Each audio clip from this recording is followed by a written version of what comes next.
Viral video pedagang angkringan dibentak petugas Satpol PP. Petugas Satpol PP nampak memberikan ancaman terhadap pedagang angkringan. Video penertiban pedagang saat diberlakukan PPKM darurat itu pun langsung mendapat reaksi dari warganet. Kejadian tersebut terjadi di Tangerang Selatan. Sofwan menceritakan kronologi penertiban yang dilakukan oleh Satpol PP Tangerang Selatan dan beberapa instansi lain tersebut. Pada Minggu pukul 20.45, ada seorang pembeli yang mendatangi angkringan tersebut dan hendak membeli makanan untuk dibawa pulang.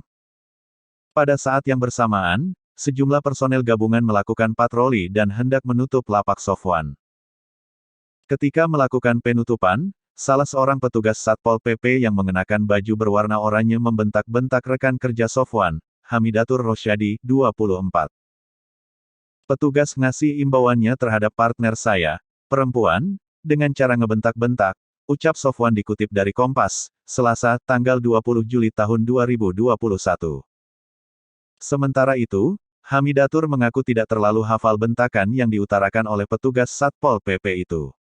Enggak inget-inget banget. Cuma dia bilang, ya mbak kan udah tahu peraturannya seperti apa, kata Hamidatur.